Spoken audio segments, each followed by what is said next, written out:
Hello दोस्तों, आपका बहुत बहुत स्वागत है हमारे चैनल पर। आज की कहानी का शीर्षक है जीभ का रस। तो चलिए सुनते हैं आज की ये कहानी। एक बूढ़ा राहगीर चलते चलते थक गया था। वो कहीं पर थोड़ी देर विश्राम करने की जगह ढूंढने लगा। तभी उस बूढ़े राहगीर को एक महिला दिखाई दी। उस महिला ने उस बूढ़े राहगीर को अपने बाड़े में ठहरने का स्थान बता दिया। वो बूढ़ा राहगीर वहीं चैन से सो गया।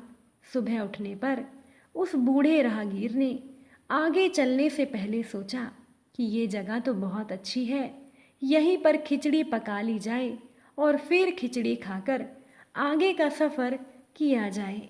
यही सोचकर उस बूढ़े राहगीर ने वहाँ पर पड़ी हुई कुछ सूखी लकड़ियों को इकट्ठा किया, ईंटों का एक चूल्हा बनाया और खिचड़ी पकाने की तैयारी करने लगा।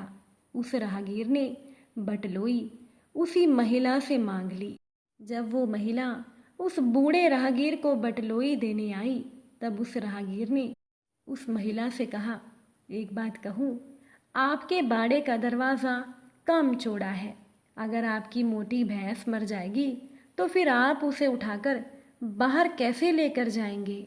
अब उस महिला को इस व्यर्थ की कड़वी बात का बुरा तो बहुत लगा, पर वो महिला ये सोचकर चुप हो गई कि ये बुजुर्ग है और कुछ देर के बाद तो यहाँ से जाने ही वाला है, फिर इसे क्यों कुछ कहा जाए, इसके मुंह क्यों लगा जाए। दूसरी तरफ उस बूढ़े राहगीर ने चूल्हे पर खिचड़ी चढ़ा दी। अभी चूल्हे पर चढ़ी हुई खिचड़ी आधी ही पकी होगी कि वह महिला किसी काम से बाड़े से होकर गुजरी। महिला को देखकर इस बार वो बूढ़ा राहगीर फिर कहने लगा, तुम्हारे हाथों का चूड़ा बहुत कीमती लग रहा है, लेकिन यदि तुम विधवा हो गई तो इसे तोड़ना पड़ेगा, ऐसे में तो बहुत नुकसान हो जाएगा।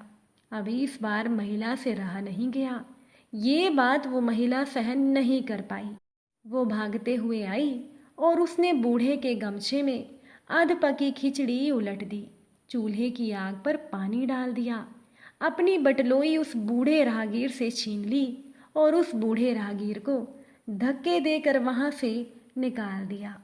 तब जाकर उस बूढ़े राहगीर को अपनी गलती का एहसास हुआ। उसने माफ़ी मांगी और आगे बढ़ गया।